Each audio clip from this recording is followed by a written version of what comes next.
Family নিয়ে দূরে কোথাও ট্যুর করার প্ল্যান করছেন আর ভাবছেন কোথায় যাবেন, কি খাবেন, কোথায় থাকবেন, তাই আপনাদের জন্য নিয়ে এসেছি আমি একটা খুব সুন্দর tour plan, Darjeeling the queen of hills, পাহাড়ের রানী দেয় হাতছানি। আপনারা যারা আমার এই চ্যানেলে নতুন তাদের সবাইকে রিকোয়েস্ট করব চ্যানেলটি সাবস্ক্রাইব করে বেল আইকন প্রেস করে রাখতে, যাতে সমস্ত ভিডিওস আপনাদের কাছে পৌঁছে যায়। আর আপনাদের ফ্যামিলি এবং বন্ধু মহলে আমার এই চ্যানেলটি শেয়ার করে দেবেন, যাতে সবাই আমার চ্যানেল দ্বারা উপকৃত হতে পারে। আজকের ভিডিওটি দার্জিলিং ট্যুর ডে 1, যেখানে থাকছে বাঙালি খাবার দোকানের সন্ধান এবং হোটেলের সন্ধান, এবং প্রথম দিন দার্জিলিংয়ে আপনারা ঠিক কি করতে পারেন। যে হোটেলটির সন্ধান নেব তার ভিউটা হবে ঠিক এইরকম। চোখের সামনে দিয়ে দেখবেন মেঘ ভেসে যাচ্ছে আর সামনেই রয়েছে অপূর্ব সুন্দর কাঞ্চনজঙ্ঘা। চলুন শুরু করা যাক।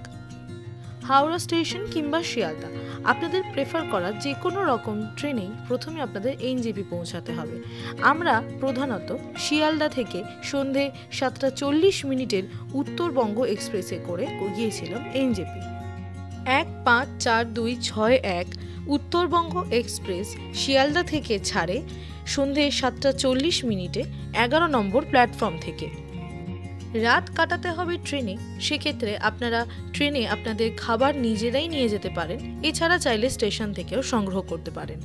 আমরা কিন্তু বন্ধুরা মিলে গিয়েছিলাম কলেজ ট্রিপে, তাই আমাদের সমস্ত খাওয়া দাওয়া কলেজ থেকেই অ্যারেঞ্জ করা হয়েছিল। উত্তরবঙ্গ এক্সপ্রেস যথেষ্ট পরিষ্কার পরিচ্ছন্ন এবং সেফ, তার কারণ পুলিশ এখানে মোতায়েন রয়েছে। আমরা রাত্রেবেলার ডিনারটা ট্রেনেই সেরে নিয়েছিলাম।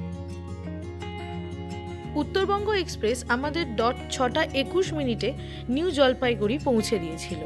স্টেশনে নেমেই আমাদের সবার প্রথম কাজ হলো গাড়ির সন্ধান করা, যেই গাড়ি করে আমরা দার্জিলিং যাব।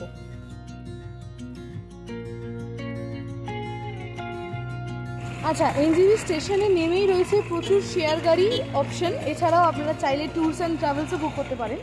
শেয়ার গাড়ির সাথে কিন্তু দরদারি করতে হবে, তা না হলে এরা যে কোনো রকম দাম চাইতে পারে। আমরা এখন যাব দার্জিলিং, তো সেক্ষেত্রে কীরকম ভাড়া কী পড়ছে, কোন রুট ধরে যাব সেটা আপনাদের বলবো, দেখাবো গাড়িতে যেতে যেতে। এখন গাড়িতে ওঠার তাড়া আছে, গাড়ি আমরা অলরেডি ডিসাইড করে ফেলেছি, তো বাকি সমস্ত বাজেট আমি এই ভিডিওতে আপনাদের দেবো। দেখতে থাকুন, সাথে থাকুন, এক্সপ্লোর উইথ তানিয়া। এনজেপি থেকে দার্জিলিং যাওয়ার জন্য পার্সোনাল গাড়ি বা বাস সব রকমের ব্যবস্থা রয়েছে। সেক্ষেত্রে আমরা নিজেদের গাড়ি বুক করেছিলাম। আমাদের বুলেরো এবং স্করপিও ছিল 9 সিটার। 9 সিটার বুলেরো এবং স্করপিও ভাড়া করার জন্য আমাদের 3000 টাকা একটি গাড়িতে লেগেছে। এছাড়াও আপনারা চাইলে বাসে করে যেতে পারেন, সেক্ষেত্রে আপনাদের এনজেপি থেকে বাস পাওয়া মুশকিল, তাই শিলিগুড়ি থেকে বাস ধরতে হবে। বলে রাখি, সিজন অনুযায়ী দাম আপ ডাউন করতে পারে। এনজেপি থেকে দার্জিলিং পৌঁছাতে সময় লাগে 2 ঘন্টা 40 মিনিট। তার মধ্যে যদিও হোল্ড করার টাইমটা ইনক্লুডেড নয়, যদি হোল্ড করেন কোথাও সেক্ষেত্রে সময় আরও বাড়তে পারে। এনজেপি স্টেশন ছেড়ে ওল্ড মাতিগাড়া রোড ক্রস করে আমরা এগিয়ে যাচ্ছিলাম দার্জিলিংয়ের উদ্দেশ্যে। ভানুভক্ত চক ক্রস করার পরই আপনাদের চোখে পড়বে টয় ট্রেনের লাইন। তখনই আপনাদের অনুভূতি হবে আপনারা ধীরে ধীরে দার্জিলিংয়ে প্রবেশ করছেন। কিছু দূরে গিয়ে চোখে পড়বে চা বাগান, আর তার মধ্যে যদি কুয়াশা মিশে যায় সেটা যেন অপরূপ এক সুন্দর দৃশ্য আপনাদের চোখে ধরা দেবে। রাস্তায় অনেক রকম দৃশ্য দেখেছি, সমতলের চা বাগান, ব্রিজ, ছোট্ট ছোট্ট সুন্দর সুন্দর নদী, আর সমতল ক্রস করে যখন দূরে পাহাড় দেখা যায় সেই অনুভূতিটা আলাদাই, যেন মনে হয় হাত বাড়ালেই এই পাহাড় আমি ছুঁতে পাবো।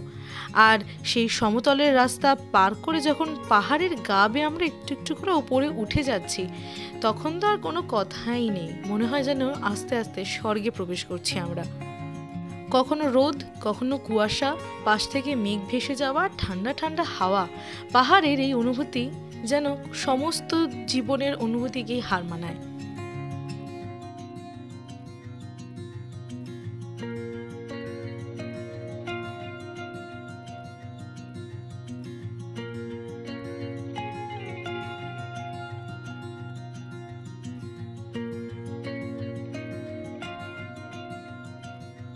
কার্শিয়াং ক্রস করে আমরা দার্জিলিং গিয়েছিলাম NH 110 ধরে, ঘুম স্টেশন ক্রস করার পরেই। তবে রাস্তায় কিন্তু জ্যাম ছিল, পাহাড়ি রাস্তা বলে যে ফাঁকা হবে তার কিন্তু কোনো মানে নেই। সেক্ষেত্রে রাস্তায় বেরানোর আগে সময় হাতে নিয়ে বেরানোটাই উচিত। মার্কেটের ভেতর দিয়ে যেহেতু যেতে হয়, সেক্ষেত্রে ভিড়ভাট্টা, এছাড়াও বাসের জ্যাম সব রকম মিলিয়ে কখনো সখনো আমরা লম্বা জ্যামে আটকেছি। বিশেষত কার্শিয়াং ক্রস করার পরে জ্যামটা একটু বেশিই ছিল, তবে দূরে এই সুন্দর দৃশ্য কোনো কষ্টই অনুভূতি হতে দেয়নি। দেশের সর্বোচ্চ রেল স্টেশন ঘুম স্টেশন, যেটা 2258 মিটার উচ্চতায় অবস্থিত রয়েছে আমাদের পশ্চিমবঙ্গে। সেই ঘুম স্টেশন কিন্তু ক্রস করে আমাদের এগিয়ে যেতে হবে আমাদের ডেস্টিনেশন দার্জিলিংয়ের উদ্দেশ্যে। সেদিনের ওয়েদারটা এতটাই পরিষ্কার ছিল যে Darjeeling Himalayan railway museum cross করার সময় আমরা চোখের সামনে একদম ক্রিস্টাল ক্লিয়ার কাঞ্চনজঙ্ঘা দেখতে পেয়েছি। যেন মনে হচ্ছে কেউ চোখের সামনে একটা সুন্দর পর্বতের ছবি এঁকেছে। মনে হচ্ছিল হাত বাড়ালেই যেন কাঞ্চনজঙ্ঘা আমরা স্পর্শ করতে পারব। আপনাদের জন্য রইল এক ঝলক।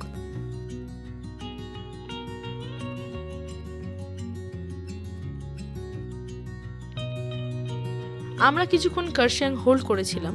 যাই হোক, অনেক রাস্তা পার করে আমরা ফাইনালি পৌঁছালাম আমাদের ডেস্টিনেশন হোটেল সুইট হোম, যেটা দার্জিলিংয়ে অবস্থিত। আপনাদের সম্পূর্ণ ডিটেলস দেব এই হোটেল সম্পর্কে। এটা কিন্তু ম্যালের খুব কাছেই, মিনিট 5 কি 10 হাঁটা পথ। যাবতীয় সুযোগ সুবিধা রয়েছে এই হোটেলে। 5 তলা একটি হোটেল, তাই ভিউজটাও কিন্তু খুব সুন্দর, আপনাদের দেখাবো এই ভিডিওতে। এছাড়াও এই হোটেলের মধ্যে নানা রকমের সুযোগ সুবিধা আছে, যেরকম আপনারা চাইলে এক্সট্রা বালিশ বা কম্বল সব রকমই ব্যবস্থা করতে পারেন। হোটেলটি যথেষ্ট পরিষ্কার পরিচ্ছন্ন, গরম জলের ব্যবস্থাও রয়েছে। আমাদের এক্সপিরিয়েন্স কিন্তু যথেষ্ট ভালো। একদম নিচেই রয়েছে খাওয়া দাওয়ার ব্যবস্থা এবং তার সাথে রয়েছে রান্নাঘরের ব্যবস্থা। আর রেস্টুরেন্টের একদম সামনেই রয়েছে রিসেপশন। সেক্ষেত্রে যাবতীয় কোয়ারি আপনাদেরকে বলবে এই হোটেলের ম্যানেজার। নমস্কার। আপনাদের হোটেলের কি কি নিয়ম আছে একটু বলে দিন। আমার হোটেলের নিয়ম তো এমনি, হোটেল চেকিং টাইমিং আছে 12টার সময়, চেকআউট টাইমিং আছে 12টার সময়।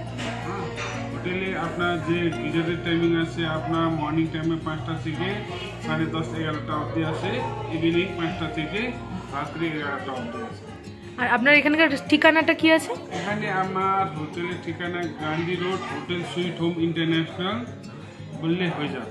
আর কিভাবে, মানে যদি এনজেপি থেকে আপনার হোটেল পর্যন্ত? আমার এনজেপি থেকে দার্জিলিং পিক আপ করতে গেলে আপনি ছোট গাড়ি বড় গাড়ি এমনি হয়ে যাবে, আপনি আমার সঙ্গে কন্ট্যাক্টে থাকতে। Nearest location? নিয়ারেস্ট লোকেশন আপনার গান্ধী রোড বিএড কলেজ। আচ্ছা, আপনার ফোন নাম্বারটা একটু বলে দিন। 9733457745। খাবারে কি কি ব্যবস্থা আছে একটু বলে দিন। আমার এখানে আলাদা সিস্টেম আছে, ব্রেকফাস্ট লাঞ্চ ডিনার এমনি হয়ে যাবে। আপনি যা খাবেন আপনি এমনি যা অর্ডার করতে পারবেন আপনি। আচ্ছা, আর এমনি মানে বাইরের খাবার কি এলাও আছে? বাইরের খাবার এলাও আছে, কিন্তু আপনি রুমের ভিতরে বসে খেতে। আচ্ছা, বুকিং করতে গেলে কি করতে হবে? বুকিং করতে গেলে আমার হোটেলে আপনার ওয়েবসাইট আছে, হোয়াটসঅ্যাপ নম্বর আছে।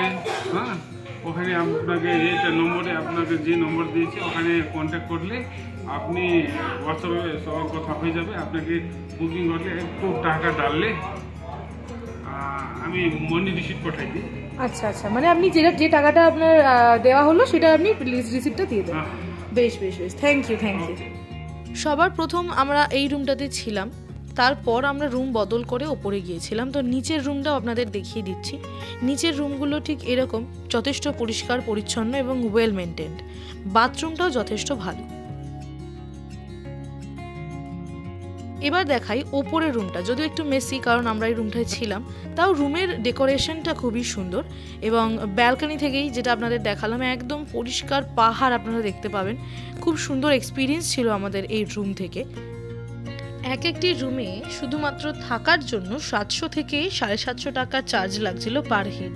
এছাড়াও খাওয়া দাওয়ার কস্টিং আলাদা, আমরা নিজেরাই নিজেদের খাওয়া দাওয়ার ব্যবস্থা করেছিলাম, সেই কারণে খাওয়া দাওয়াটাই হোটেলের সাথে ইনক্লুডেড নয়। বাথরুমটা যথেষ্ট পরিষ্কার পরিচ্ছন্ন।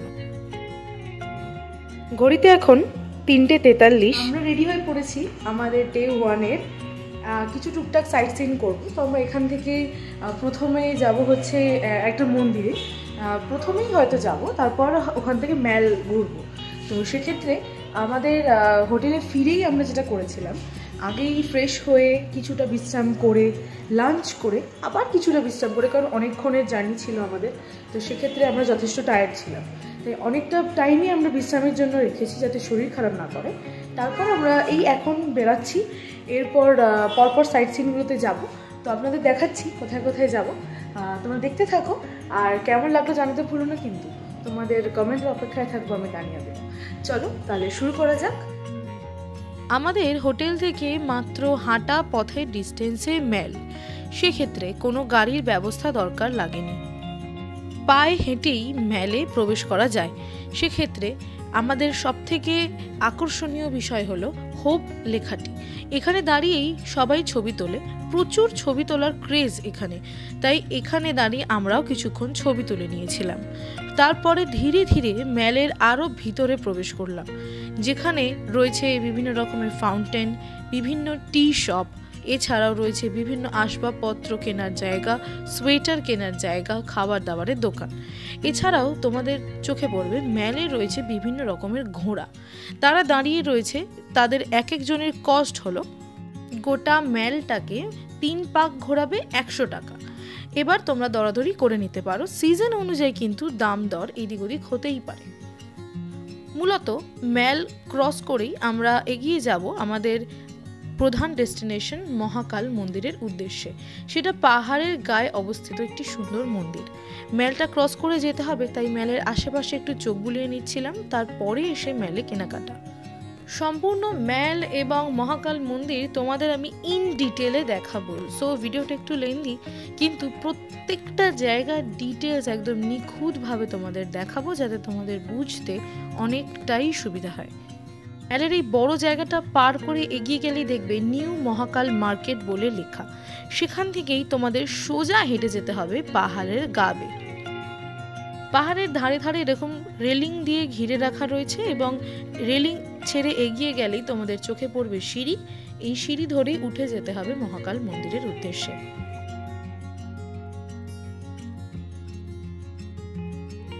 তবে রাস্তা যথেষ্ট চড়াই, যথেষ্ট মানে অনেকটাই চড়াই রাস্তা এগিয়ে যেতে হবে, তাই ধীরে ধীরে পা ফেলাটাই উচিত। আমরা যে সময় গেছিলাম আমাদের সব থেকে ভালো লেগেছে মন্দির চত্বরে ভেসে আসা এই সুন্দর মেঘগুলি, লম্বা লম্বা পাইন গাছ আর তার সাথে এই মেঘ। আপনাদের বলে রাখি, আপনারা চাইলে এই রাস্তা ধরেও সোজা গিয়ে মন্দির অবধি যেতে পারেন, আবার চাইলে আমরা যেরকম আঁকা বাঁকা পথে ওই দিক থেকে ঘুরে আসলাম, এসে এবার এই রাস্তা বরাবর যাব, সেভাবেও আসতে পারেন। একটু অ্যাডভেঞ্চার করছি আর কি, কাঁচা বয়স তো একটু অ্যাডভেঞ্চার করছি, যাতে শরীর স্বাস্থ্য ভালো থাকে। পাহাড়ে দৌড়াদৌড়ি করছি, দেখি কত এনার্জি আমার। এখন আমরা মহাকাল মন্দিরের ভিতরে যাব। বাইরে থেকে আপনাদের ভিউজটা দেখালাম, কত অপূর্ব সুন্দর মেঘ ভেসে যাচ্ছে, তবে ধরা যাবে না, মেঘ এত মানে কাছ থেকে গেলেও ধরা যাবে না। তো চলুন এবার মন্দিরের ভিতরে প্রবেশ করা যাক। মন্দিরটি শুরু হচ্ছে এই জায়গা থেকে, তবে এটাই শেষ নয়। মন্দিরটি 30 স্তরীয় বিভাগে বিভক্ত। এখানে মূলত জুতো রাখার জায়গা রয়েছে, তার আগে তোমরা চারিদিকে একটু পরিদর্শন করে দেখতে পারো। এখানেও রয়েছে ঠাকুরের বিভিন্ন মূর্তি।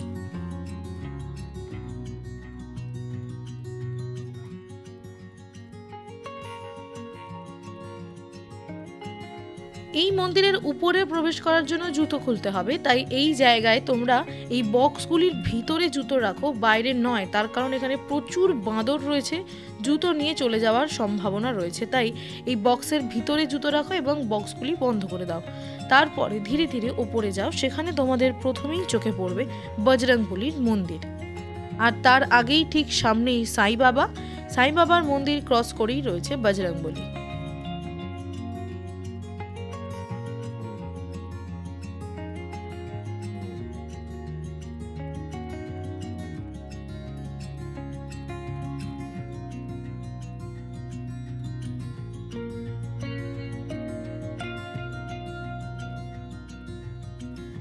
বজরংবলীর মন্দির থেকে একদম নেমে যাওয়া যাবে না, তার পাশ দিয়ে একটা ঢালাও রাস্তা নেমে গেছে, সেই রাস্তা ধরেই ওপর দিকে উঠে যেতে হবে, আর সেখানেই রয়েছে মহাকাল মন্দির। সকলকে সাবধান করার জন্য বলে রাখি, এখানে কিন্তু প্রচুর বাঁদর আর বেশ বড় বড় বাঁদর। সেক্ষেত্রে যারা ফোনের ছবি তুলছো তারা নিজেদের ফোন সাবধানে রাখবে। এছাড়াও অন্যান্য সমস্ত জিনিস যেমন পার্স, ব্যাগ, জুতো সমস্ত কিছুই সাবধানে রাখবে, বাঁদর কিন্তু নিয়ে চলে যাবে।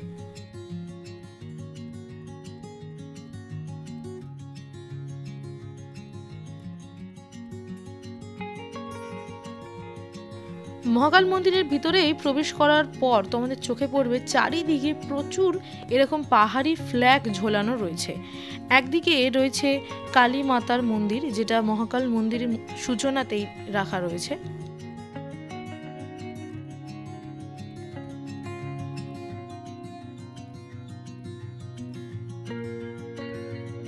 কালী মাতার মন্দির ক্রস করেই আরেকটু ধীরে ধীরে ভিতরের দিকে গেলেই তোমাদের চোখে পড়বে আরো এক দেবীর মন্দির।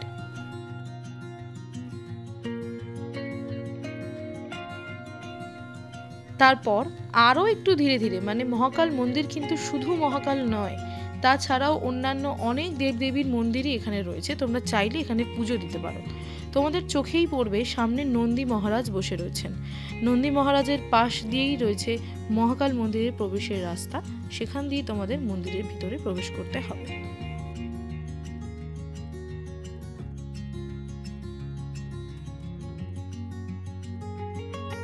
সমস্ত দেবদেবী দর্শনের পর এইটাই হলো একদম সর্বশেষ, এবং এটি হলো মহাকাল মন্দির, যেটি অ্যাকচুয়ালি মহাকাল বিরাজ করছেন। মন্দির দর্শন করে বেরিয়ে তোমরা চাইলে এরকম ছবি তুলে নিতে পারো। গোটা মন্দির জুড়ে মহাদেবের বিভিন্ন রকমের মূর্তি চারিদিকে প্রতিষ্ঠা করা রয়েছে। গোটা মন্দির ঘিরে, গোল করে ঘিরে গোটা মন্দিরেই কিন্তু মহাকালের নানা রকমের মূর্তি প্রতিষ্ঠা করা রয়েছে। এই পর্যন্তই ছিল আজকের মহাকাল মন্দির দর্শন। এরপর আমরা আবার ম্যালে ফিরে যাব। ম্যালে ফিরে গিয়ে সেখানে আমাদের কেনাকাটা রয়েছে, খাওয়া দাওয়ার জায়গা রয়েছে। আলাদা করে কোনো দোকান স্পেসিফিক্যালি রেকমেন্ড করছি না, তোমরা যে কোনো দোকান থেকেই বার্গেনিং করেই জিনিসপত্র কিনো, যাতে তোমাদের বাজেটের মধ্যে হয়। এখানে দাম কিন্তু একটু বেশি, তবে আইটেম নানা রকমের ভ্যারাইটি তোমরা পেয়ে যাবে। সেক্ষেত্রে তোমরা নানা রকমের শোপিস পেতে পারো, নানা রকমের পাহাড়ি ড্রেসও পেয়ে যেতে পারো। সোয়েটারও রয়েছে এখানে নানা রকম বাজেটে, নানান ধরনের। সেক্ষেত্রে একটু দোকান দেখে এবং বাজেট ফ্রেন্ডলি দেখেই তোমরা কিনে নিতে পারো। শুধু কেনাকাটার আইটেম বললে ভুল হবে, এখানে রাস্তার ধারেই রয়েছে প্রচুর স্ট্রিট ফুড, মানে মোমো, মোগলাই, এখানে নানা রকম চাইনিজ খাবারের দোকানও রয়েছে, রয়েছে চা, কফি। সেখান থেকেও তোমরা খাবার দাবার, সন্ধ্যাবেলা স্ন্যাক্স খেতে পারো। খাবারের রিভিউ যদি বলো, সেক্ষেত্রে খাবারের রিভিউ আমি ভালোই দেবো। আমি মোমো খেয়েছি এখান থেকে, খুবই ভালো লেগেছে মোমোটা। আর এছাড়াও এখানকার চাও বেশ ভালো। আদার্স ফুড আমার ট্রাই করে দেখা হয়নি, তোমরা যদি ট্রাই করো তাহলে জানিও তোমাদের কমেন্টে কেমন লাগলো। আমাদের দর্শকদের জন্য তোমরা কমেন্টেই রিভিউ জানিও। যারা দার্জিলিংয়ে এসে বাঙালি খাবারের সন্ধান চাইছো তাদের জন্য বলি, একদম ম্যালের প্রবেশের গেটের সামনে, মানে ম্যাল যেখান থেকে শুরু হচ্ছে সেই সূচনার একদম সামনেই রয়েছে কিন্তু একটা সুন্দর বাঙালি রেস্টুরেন্ট, যেখানে ডিনার, লাঞ্চ, ব্রেকফাস্ট সব রকমের খাবারই অ্যাভেলেবেল। ওই দিকের শুরুতেই হচ্ছে ম্যালের প্রবেশ পথ, আর একদম সামনেই রয়েছে এই দোকানটি। এই দোকানটির নাম হলো 16 আনা বাঙালি। এখানে সব রকম বাঙালি খাবার পাওয়া যায়, যদি আমি রিভিউ করিনি কিন্তু তোমাদের সন্ধানটুকু দিয়ে দিলাম। তোমরা জানিও যদি তোমরা কেউ এখানে কোনো রকম খাবার খেয়ে থাকো তোমাদের কেমন লাগলো। আমাদের যেহেতু কলেজ ট্যুর ছিল, তাই খাবার দাবার সমস্ত রকম ব্যবস্থাই আমাদের কলেজ থেকে করা হয়েছিল। তাই তোমাদের এখানে আমরা জাস্ট ডিটেলস এবং ফোন নাম্বার, কম্বো কী কী রয়েছে সমস্ত ডিটেলসই দিয়ে দিলাম। তো এই গেল আমার দার্জিলিং ট্যুর ডে 1। প্রথম দিনে আমরা কি কি করতে পারি সেই সম্পর্কে সংক্ষিপ্ত ধারণা, এবং এর পরের ভিডিও খুব তাড়াতাড়ি আসছে। তোমরা দেখতে থাকো, সাথে থাকো এক্সপ্লোর উইথ তানিয়ার।